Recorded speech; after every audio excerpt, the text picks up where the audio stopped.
এক সপ্তাহ আগেকার খবর, একজন দামি ফুটবলার, যদি আমি তাকে চিনি না, কিন্তু কোন এক দেশের মারাত্মক দামি ফুটবলার, তার গার্লফ্রেন্ড প্রেগনেন্ট আছে। তিনি ফটো ছেড়েছে ফেসবুকে, আমি প্রেগনেন্ট। তার ওই বয়ফ্রেন্ড ফুটবলারটা একটা ছেলের নাম ঠিক করে ফেসবুকে পোস্ট করেছে, আমার সন্তানের এই নাম রাখবে। তার গার্লফ্রেন্ড দ্বিতীয়বার পোস্ট করছে, এই বাচ্চা তোমার নয়, তোমার সঙ্গে ঝগড়া হওয়ার পরে আমি একটা অন্য ছেলের সঙ্গে মিলামিশা করেছি, বাচ্চাটা তার। জোরে বলুন নাউজুবিল্লাহ। এই আখলাকটাই বিনা বাপে জন্ম নেবে ওই ছেলেটা, তার পরিচয় হবে মায়ের তারা। তাদের মধ্যে আর জানোয়ারের মধ্যে কোনো পার্থক্য নেই। লন্ডন, আমেরিকা, জাপান, জার্মান, উত্তর কোরিয়া, দক্ষিণ কোরিয়া, চাইনা, ব্রাজিল, অস্ট্রেলিয়া, স্পেন, যতগুলো বেঈমান কাফের দেশ আছে, তারা তাদের পার্লামেন্টে পাস করিয়ে ফেলেছে। এরপর থেকে কোনো যুবক, কোনো ছেলে যদি বাঁচতে চায়, মায়ের পরিচয়ও বাঁচবে। তাদের মধ্যে আর জানোয়ারের মধ্যে কোনো পার্থক্য থাকবে না। আল্লাহর কসম খেয়ে বলছি, কিয়ামতের সকাল পর্যন্ত ইসলাম শরীয়তে এগুলো জায়েজ সন্তান হতে পারে না, এগুলো জায়েজ সন্তান আর হারাম সন্তানই থাকবে। আজকে শুনেলেন মুসলমানের কাছে সব থেকে বড় বিপদ কি ছুটে এসেছে, এই মৌলবিদিকে না মানার কারণে, আলেমদের সংস্পর্শে না থাকার কারণে লোকের বউকে নিয়ে পালিয়ে গিয়ে ঘর করছে। তার আগের স্বামী তাকে তালাক দেয়নি, অথচ বউ নিয়ে পালিয়ে গিয়ে ঘর করছে। হরিশ্চন্দ্রপুরের লোক বর্ধমান টাউনে কাজ করছে, লোকের বউকে নিয়ে পালিয়ে গিয়ে ঘর ভাড়া করে আছে। সে হারাম করে আবার মসজিদে নামাজ পড়তে যাচ্ছে, প্রকাশ্যে জিনা করছে। এইভাবে আমার বর্তমানের লোক মালদা ডিস্ট্রিক্টে লোকের বউকে নিয়ে পালিয়ে এসে ঘর করছে। আম হয়ে গেছে পরকিয়া। শুনে যান হে আমার মুসলমান দিন দরদি ভাইরা, এই মাদ্রাসায় এসছেন, এই মাদ্রাসাকে দেখতে পাচ্ছেন, সবাই কোরআনের সম্পর্কে আসবে। জোরে বলুন ইনশাআল্লাহ। প্রত্যেকটা বাড়িতে ইসলামিক কালচারকে নিয়ে আসুন। আপনি আপনার থানায় গিয়ে খুঁজলেন, ভারতের সুপ্রিম কোর্ট রায় দিয়েছে ভারতের পরকিয়া লিগেল। আল্লাহর নবীর পূর্বে বর্বরতার যুগের যে পাপগুলো ছিল, সেগুলো একদিন মডেলিং হয়ে আসবে কিয়ামতের পূর্বে। আজকে জানেন মডেলিং যুগের সব থেকে দামি পাপ কি? তার নাম হচ্ছে সমকামী। ভারত রায় দিয়েছে সুপ্রিম কোর্ট, যারা সমকামী হবে, সমকামী অনেক মূর্খ চাষিবাসী লোক বুঝে না, আলেমরা ছাড়া, শিক্ষিতরা ছাড়া। সমকামী মানে হচ্ছে পুরুষে পুরুষে বিয়ে, নারীতে নারীতে বিয়ে। নাউজুবিল্লাহ বলে যদি বলেন এই পাপ কবে কার? এই পাপে লিপ্ত হওয়ার কারণে আল্লাহ তাআলা হযরতে লূত নবীর কওমকে রুটির মতো পাল্টিয়েছে।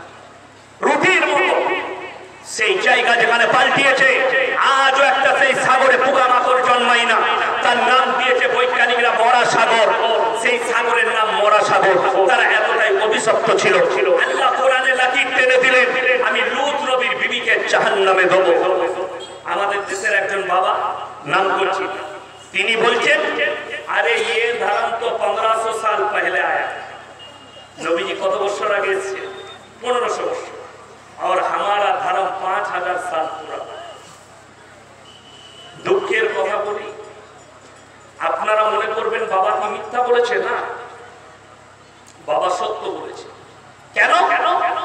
নূহ নবীর জামানা থেকে গাছের উপাসনা, আগুনের উপাসনা, মূর্তির উপাসনা, পাথরের উপাসনা শুরু হয়েছে নূহ নবীর জামানা। নূহ নবীকে আল্লাহ পাঠিয়েছিলেন তাদেরকে হিদায়াতের রাস্তা দেখাবার জন্য, তাদের আকীদা ঠিক করার জন্য। দুঃখের বিষয়, তার বিবি পর্যন্ত বলেছে, আমি আমার পূর্বপুরুষের আখলাকেই টিকে থাকবো, আমি তোমার কথা তোমার আল্লাহকে বিশ্বাস করব। আল্লাহ কোরআনে লাকির টেনে দিলেন, হে আমার নবী, পৃথিবীর মানুষকে শোনাও। আজকে আমাদের দেশের লোক পাপের সাগরে ডুবে থাকে আর মনে মনে করে, আমি যখন অমুক মৌলবীকে ভালোবাসি, সে মৌলবী আমাকে জানতে পেরেছে। হ্যাঁ, ওই জন্যই তো মাতাল বেশি। আমি লখনৌয় একবার আব্বাজির সঙ্গে জলসায় গিয়েছিলাম, আজ থেকে 12 বছর আগের কথা বলছি। তখন মোল্লা নাদওয়াতুল উলামার মোল্লা রাবে হোসনি সাহেব জীবিত ছিল। আমি গেলাম, বাপ বেটায় দেখা করতে গেলাম। আমি বললাম, হযরত কুछ नसीहत कर। আমাকে কি নসিহত করলো জানেন?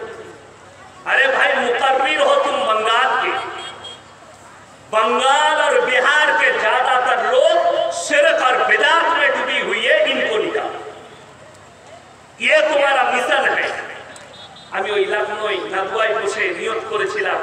আমার আব্বাজি পুরো জিন্দগিটা শিরক আর বিদআতের পিছনে কাটিয়ে দিয়েছে। আমার আব্বার জানাজা কবার হয়েছে জানে?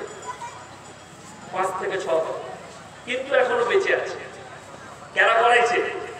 জিলাপি হুজুর গুটকা করে এলান করে দিয়েছে, লোককে বলে দিয়েছে শওকত সাহেব মারা গেছে। আমি বুঝে আজ থেকে 3 বছর আগেকার ঘটনা বলছি। আমি হাওড়া ডিস্ট্রিক্ট থেকে জলসা করে আসছি, গাড়ি ছেড়ে দিয়েছি, রাত 2টোয় জলসা শেষ হয়েছে। আমার আব্বাজি মুর্শিদাবাদ থেকে জলসা করে বাড়ি ফিরছে। আমার আব্বাজিকে রাত 12টায় ফোন করে বলছে, আপনার ছেলে ইয়াসিন অ্যাক্সিডেন্ট হয়ে স্পট ডেথ হয়েছে। আব্বাজি ভয় খেয়ে গেছে। সাধারণ মানুষ এখনো বিশ্বাস করবেন না, একটা প্লেন মোবাইল ব্যবহার করে। আমি বলছিলাম যে একটা বড় মোবাইল দেবো, নেবেন? না না না, আমার চলবে না, পারবো না। পারে একজন গিফটও করেছিলেন, সেটা চালাতে পারে বাড়িতে বাচ্চাদিকে দিয়ে দিই, আমার ভাইকে দিয়ে দিয়েছি, ছোট ভাই। আমি পারবো না, এটা চালাতে পারবো। ছোট মোবাইল, উনি জানেন না, ফোনটা কেটে দিলেন। আমার কাছে ফোন এসছে, আপনার আব্বা মুর্শিদাবাদ থেকে জলসায় আস্তে আস্তে উনি অ্যাক্সিডেন্ট করে স্পট ডেথ করেছে। কিন্তু আমি তো কাঁচা খিলাড়ি নয়, পাকা খিলাড়ি। নম্বরটা আমি সঙ্গে সঙ্গে নোট করলাম, আব্বাজিকে ফোন লাগালাম। ফোনটা তুললেন, ইয়াসিন জি আপনার কাছে ফোন এসছে। বললে তোমার কাছে? বলে আমার কাছে এসছে। বিশ্বাস করুন দুঃখটা কোথায় লাগে। আমি সকালবেলায় গেলাম থানায়, আমার থানায় খুবই ভালোবাসতেন বড়বাবু। আমি বললাম দেখুন তো এটা কার। তো নম্বরটা যখন চেক করলো তখন দেখলাম একজন জিলাপি হুজুরের নম্বর। আমি বললাম স্যার ছেড়ে দে। দুটো বকাবকি ফোনে করলো। আমি বললাম ইসলামের বদলার পথে খুবটা আমাদের গায়ে পড়বে। বড় কষ্টের বিষয় আমার আব্বার। আমি তো বলেই দিয়েছি আমার আব্বার 7 বার জানাজা হয়েছে, এরা আমার 15 বার করল। 15। আমি দেখলাম আজকেই আমাকে একজন ভিডিও পাঠিয়েছে কালিয়াচকে, কোন 3 জন গুটকাখোর মৌলবি, জানি না কি হয়েছে কার সাথে, বলছে যে 3 জনকে, ইয়াসিনকে, মুমতাজুল আর একজন কার নাম করলো, এদের 3 জনকে ওপেন চ্যালেঞ্জ দিচ্ছি, যেখানে বসবে এর বাড়িতে গেলেও আমরা যাবো। তো আলহামদুলিল্লাহ আমি ওদের খবর জানি না, যদি